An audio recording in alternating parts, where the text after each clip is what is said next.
Welcome, baseball family. Welcome to this week's live episode of the Baseball Tour podcast. These are the kinds of things that happen when you're live and you think something else is going to happen. Well, but I we're was here. doing We're this, starting.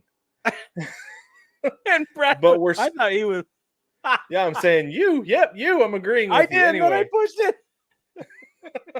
it. Anyway, I'm Woo! Brad, and I'm going to be driving. Brig is going to be Mr. Smee Laughing. today. I'm gonna yuck it up. How are you today, Mr. Brig? I'm great, Captain. Good. Good to hear. I love it. Okay, we're going to do things a little bit differently today. We didn't have time to get into Contenders or Pretenders on Monday night or Tuesday's episode because we were too busy doing what was it we were doing, Brig? Panic of Patience. That's right. That's what we did. Which was so awesome. We decided to just bring it on to tonight. So we're going to do Contenders or Pretenders. But first, there are a couple of funny things that we saw over the last couple days because weird things happen in baseball all the time. So first things first, Elly De La Cruz, can we just he threw a ball 106.9 miles per hour across the infield to first base. This is according to StatCast. Got to look at this because, as you can imagine, this ball was hot. Too hot for anybody to handle. He has that little crow hop there, and it flies up above. Was that Candelario playing first base? Yeah, it was Candelario. Yeah, I can't imagine being over there first base, and all of a sudden 107's coming at you. Like, what do you do? I'm shocked he got leather on it when it was up that high. Yeah, I was gonna say it's a good thing it was up, right? It was a good thing it was elevated. I think if it had been in his chest, he'd have caught it. Honestly. Yeah, he'd have caught it. I think but he would have probably regretted it a little bit. Maybe, yeah. From that distance, I think, though, what's interesting is that Elly De La Cruz very often hits the ball hard enough that it comes off his bat at 107, 108. Yeah. Mm-hmm. He threw the ball as hard as he hits the ball. That's. I thought that was interesting. Yeah, it's crazy. That was insane. And I can't believe legitimately that he throws the ball that hard because I heard Mitch Garver talking about the scouting report of the Mariners pitching staff, and he was saying that Logan Gilbert's so tall that his 97 plays at about 107. So I'm like, could you imagine seeing that in the box? Whoa, no. It's insane. That's insane. Are you serious? That's what he said. Yeah. Okay. So that's why Logan Gilbert is so hard to hit. They wait for his off-speed stuff. Anyway, another funny thing we saw actually today during a day game, because weird stuff happens during day games all the time. Pete Crow Armstrong, if you didn't know, his mom played Billy Haywood's mom in Little Big League. If you didn't know, now you do. If you knew before, good on you. So he slid into second base today, and this is just weird. You got to look at this. So he hits the ball out to right field. He's coming around. He's double all the way. And as he's coming in, he takes his helmet off. I don't understand that. But then tried to pop up, and he didn't pop up. And so he put his helmet down to stay on the bag. Never seen that happen before. I don't know why. It looks like he knew what he was doing going into the bag. It does, because if you're planning on overrunning it, okay, hold on. If you have enough time to think, okay, let me grab the face protector of my helmet, take it off. If you have enough wherewithal to do that, you have enough wherewithal to slow down so you don't overrun the bag. But he's like, nah. Well, and I wonder if he grabs it and he goes under. So he could have at least, I wonder if he was trying to pop up, because I read in the article that it looked like that he was trying to pop up, and it looked like his foot kind of slipped over the top of it, so he couldn't pop up. But at the same time, you never see a guy try to catch his helmet if it's coming off, and he just pulls his off. So I don't know if it was coming off and he pulled it off to keep it from hitting the ground, if he wanted to keep it nice and clean and keep it for your scuffs. I don't know. Or if he was thinking this all the way.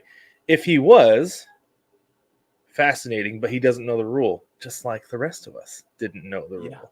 We didn't know the because rule. It took SNY reporter Steve Gelbs reaching out to Major League Baseball to be like, hey, this happened today. Was it legal? And they said no, he should have been called out because he was called safe on a double. Kids, you cannot take your helmet and use it as an extension of your body to touch the base. You will be called out, and you will be called out every time going forward now, because now everybody knows the rule. Yeah. Just because you see a big leaguer do it doesn't mean it's a good idea every time. I remember my mom told me that when I was a little kid. Because I had like flipped the ball to my buddy with my glove at recess. She's like, "Be careful doing that stuff." I'm like, "It was recess." That's right. Anyway. Yeah. Okay. Let's do contenders or pretenders. So when we play this game, we take the top 2 to 3 teams in every division, and we ask if they're a contender based on how they play or how good they are, or if they're pretending by being in the mix. And if Brig, I want to specify this. Okay. If you're a contender, and typically we do, if you say they're a contender, are they a contender for the division or a contender Right. for the wild card? Yeah. They're a contender for the division. And either way, if they're a contender, let's talk about how much of a contender they could potentially be in the playoffs. Okay. Okay. But we'll try to keep it brief because we got to be out of here in 25 minutes. So here we go. Yeah. As always, we start in the AL East. Yep. Start at the top. We have the Baltimore Orioles leading the division. The Orioles are currently, I clicked the wrong button there. My apologies. How dare you? They're 20-11, 6-4 in their Yeah. last 10. But they have a plus 41 run differential, and they are absolutely baseball's darlings right now. Are they a contender? Oh, yeah. A contender. Okay, obviously they're division contenders. Do you have them as a World Series contender as well? Yeah. I think that's how far you go with the Orioles this year, is they are World Series contenders. Absolutely. I agree. They're in that discussion for sure. For sure. Okay, your Yankees, Brig, are 20-13. Yep. 5-5 in the last 10, plus 36 run differential currently. Do you have them as contenders or pretenders? Contenders. Contenders. Do you have them going down to the wire with the Orioles, or are they going to be more of like a wild card team? They're going to fight for that wild card slot. One of the two, I guess. Yeah. Yeah. Okay. They might. Yeah. They might be like far and away the best of the wild card discussion. I could see that. But they're not going to. I don't think they'll catch Baltimore. The way, not the way it's looking right this minute. But there's some injuries that could come around. There's a lot of nuance. There's a lot of talent, and a lot of things are going well right now. So it'll be interesting to see what happens when DJ LeMahieu really comes all the way back, because Peraza is doing a great job backfilling, and maybe when DJ LeMahieu comes back, it gives him an excuse to not bat Stanton anymore. That's what I was just gonna say. Because that doesn't seem to be going well this year. Despite everything. They need to do the Jacoby Ellsbury thing with him. Just pat him on the head, say thanks for coming. Here's your paycheck regularly. Go away. It sure he feels can go that somewhere way. else, huh? It sure feels that way. I mean, he could wave a towel, expensive towel waiver. Very just expensive if towel you could waiver. trade him, or if you could whatever, but nobody's going to want to assume that contract. But anyway, they're contenders. What do you think? I think they're contenders. I think they're wild card contenders. I don't think they're going to catch the Orioles or come close to it. But I do think that they're going to hit a bit of a dry spell in the dog days this summer. That's a pretty specific prediction. But I think that they're going to be close. They're going to be in the mix with the wild card, and it's going to be close. It's going to come down to the last week or so, I think. So, okay. The Boston Red Sox, the Sox, are 18-14, 6-4 in their last 10, plus 39 run differential. What do you think about these Red Sox, Brig? Hot start? Are they contenders, pretenders? They are the bee in the bonnet. I don't think they're contending, but they're not pretending. Oh. They're gonna play spoiler. They're gonna play spoiler. That's what I mean by the bee in the bonnet. Like they're gonna mess things up for everybody. And it might be with a really hot stretch right now. That hot stretch might come in June. I don't know. But I think that they're going to run the numbers against everyone else and not be there to defend that run. That's what I think. Yeah, I think they're pretenders is harsh, but I think you're right. They're going to be spoilers for sure, but they're not contenders. I wouldn't say they're going to be contending later for the wild card or anything like that. It's funny though, because I was watching David Sampson today, and basically he was talking about how the Fenway Group has hired a consultant to pretty much come in and teach them how to care about the baseball team. Just because of all the other stuff that they have going on, all the other pokers they have in the fire. They're like, teach us how to care about this one as much as we care about the others. Like, hello. So that's a problem. I thought that's what Theo Epstein was going to help with while he was also doing his overseas tour with the football. Well, the football, you'd think, but I think there are just too many other things going on in that team, and they're going to fall off.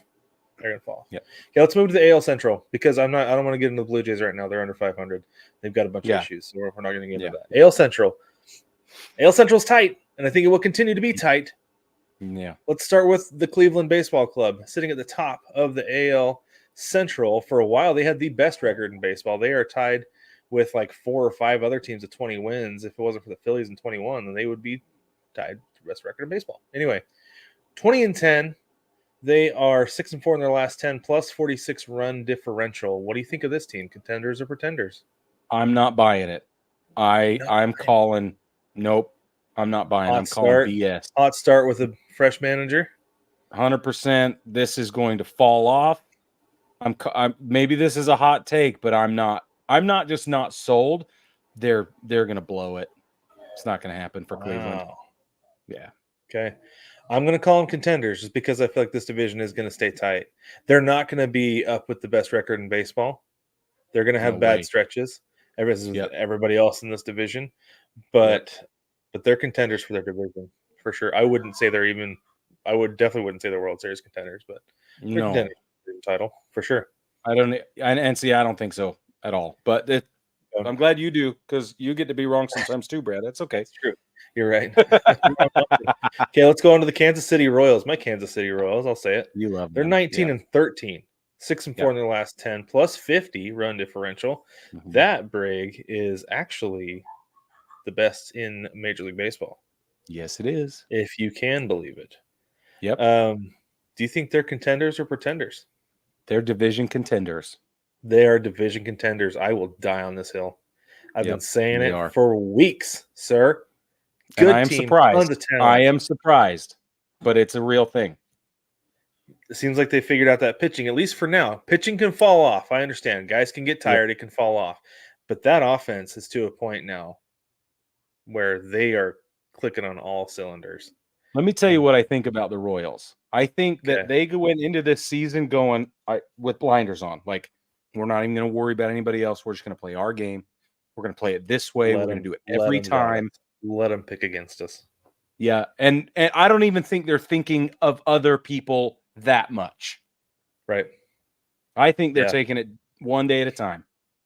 I think you're right. And they're forcing everybody to play their game. Yep. Yeah. I'm telling you, man, tons of talent on that team. Yeah. They're really good. I don't think they will, but I will not be surprised if they run away with that division. If they just get hot in August and they end up winning about 10 games, would not be shocked at all. They're not going to, but I also it's feasible at this point the way it's going. Yeah. Yeah. Okay, let's move on to Detroit. Again, 18-13. Correct. 7-3 in their last 10, plus 10 run differential. But this team scores late. For at least a little while, they were leading the league in runs scored in the 8th and 9th inning. So are you calling the Tigers contenders or pretenders? Contenders. Division contenders, absolutely. And you know what? Honestly, I'm going to say contenders for the AL pennant. What? It's another team. They've got a bunch of talent on that team.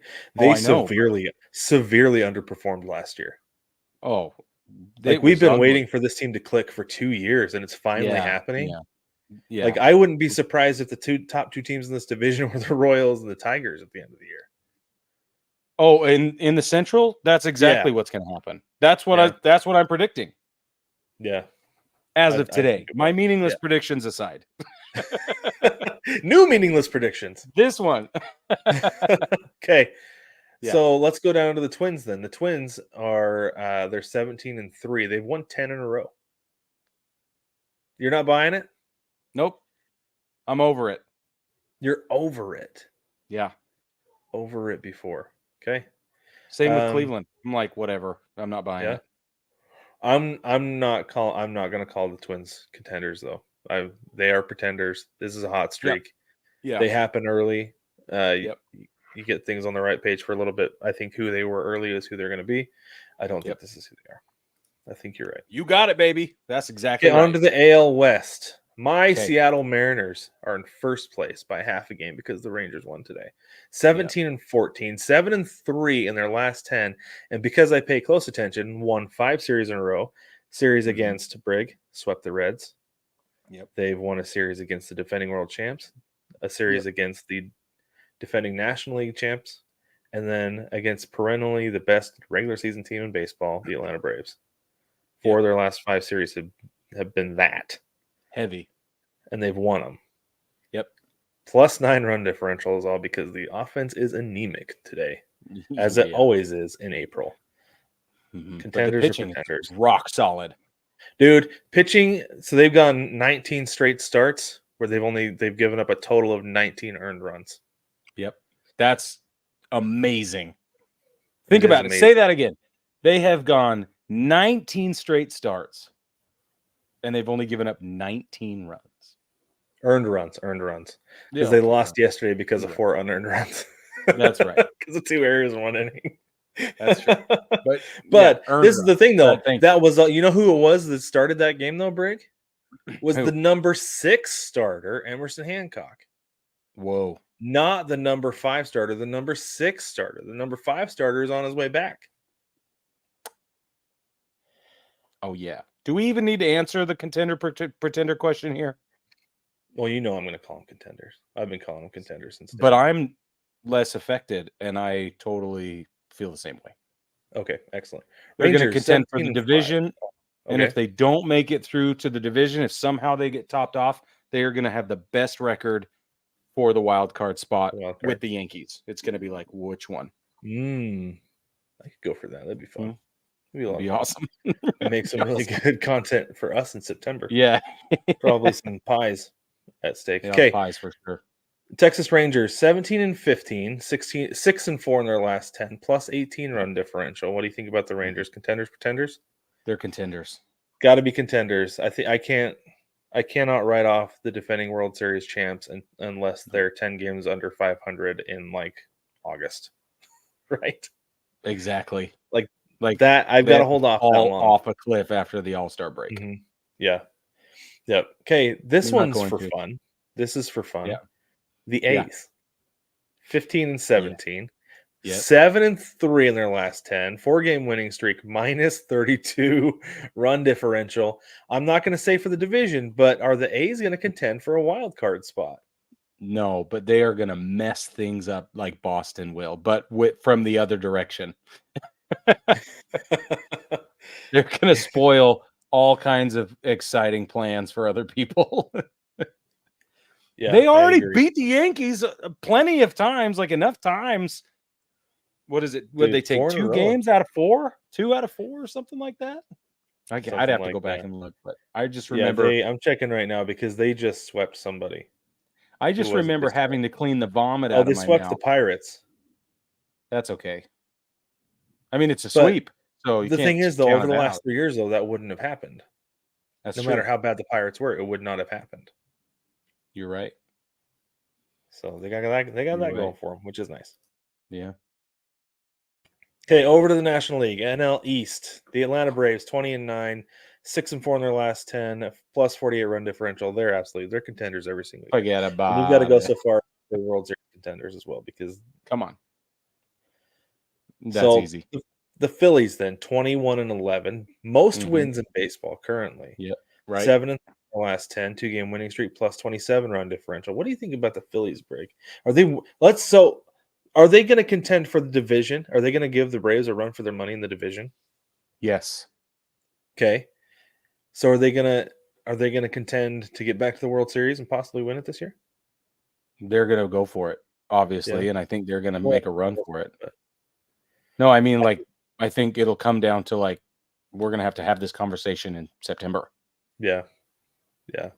The Phillies they're so good. They've got such a good core, and they've been there, right? Yeah, and it's not one of those things where they've been there and their window is closed. Their window is still open, very much open, wide open. So and they're fun. Cool.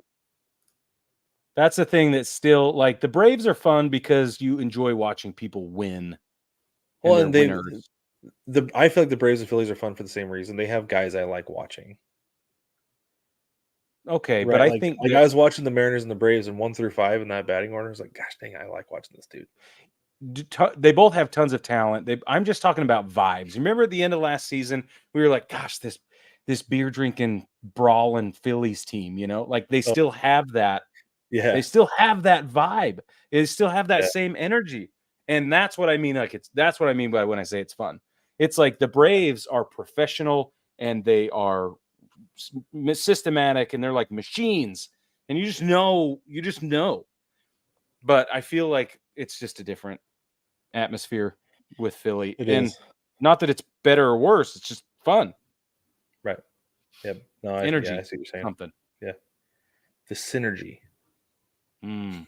I had a boss used to do that. Yeah, synergy, fellas. Synergy. Yeah. Samsonite. Okay, let's move on to the NL Central. We got the Brewers at 19 and 11, shocking all of us, and by all of us I mean all two of us. They're 5-5 in their last 10. They have a run differential of plus 25. Where are we at with the Brewers these days, Brig? They're pretending. Yeah, they are 5-5. That's who they are. Yeah, 5-5 in the last 10. That's who this team is, and we said that from the very beginning. That's who they're going to be. So it'll level out. They are not. They are not contenders. The Chicago Cubs, 19 and 13, 6-4 in their last 10, plus 14 run differential. Contenders or pretenders?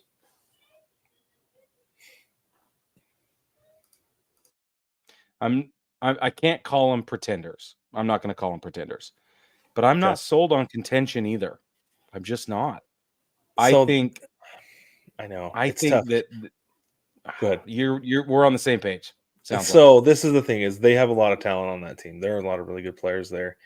I feel like they're underperforming at 19 and 13, which is weird because that's one of the best records in baseball. They should be playing a lot better than they are. I want to call them contenders, but the fact that they don't perform to the level they're supposed to, I don't know if Craig Counsell is going to get that out of them. I think we're seeing See, you think they're underperforming, and I think they are too, but I wonder if we're also not seeing what they have. Is this what they have? Possibly. Which is good enough to contend for the division, but it's not good enough to hang in for a wild card slot if they don't get the division. Yeah. Maybe.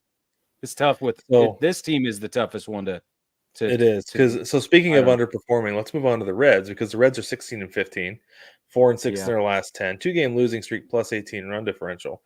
I feel like the Reds are underperforming and they're absolute contenders.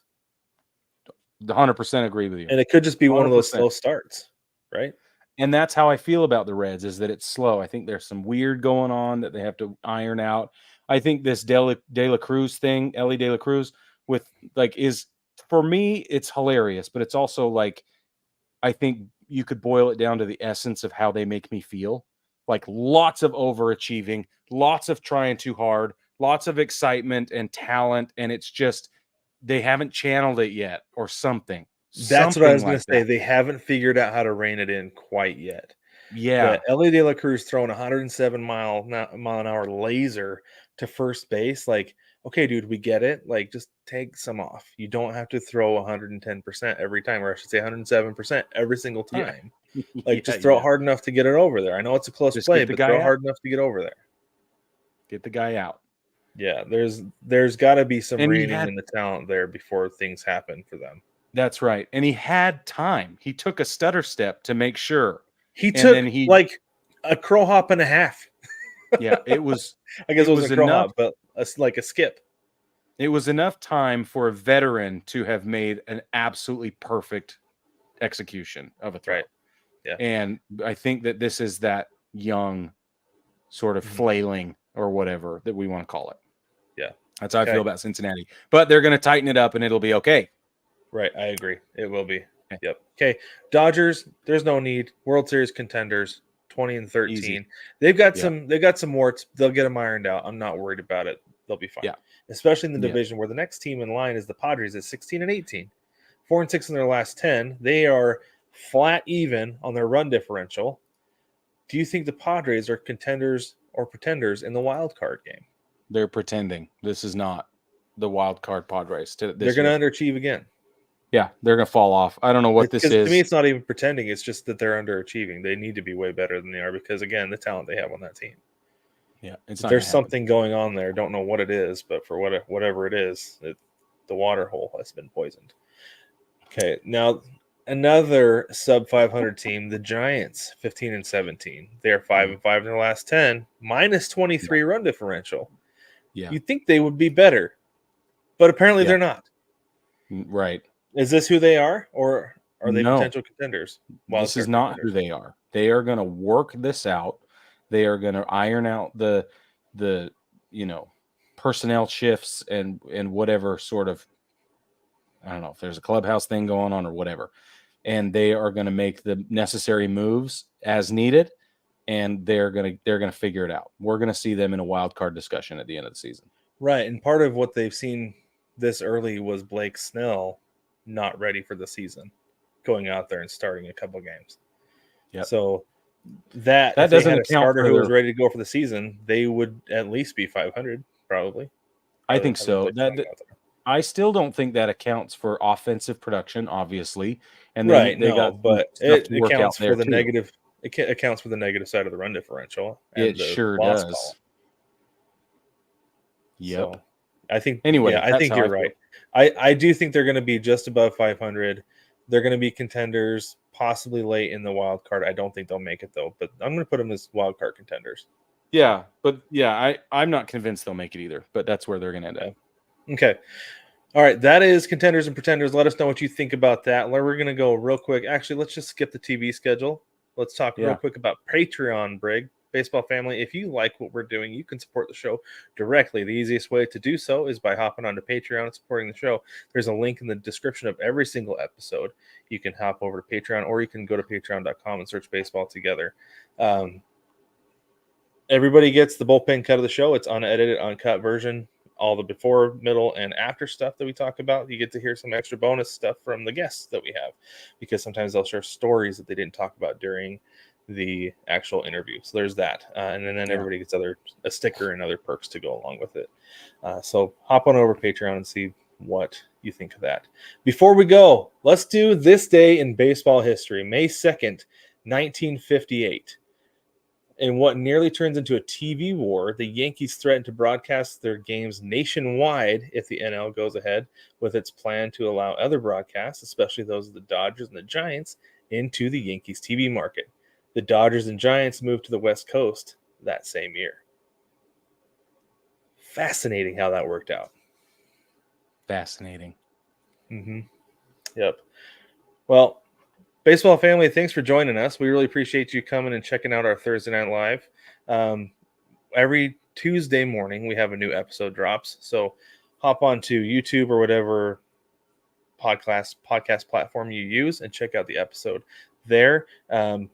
But we prefer YouTube. We really do. And while you're there, make sure you leave a like and a subscribe. It supports the show more than what you know. And baseball family, with that, we will catch you next week.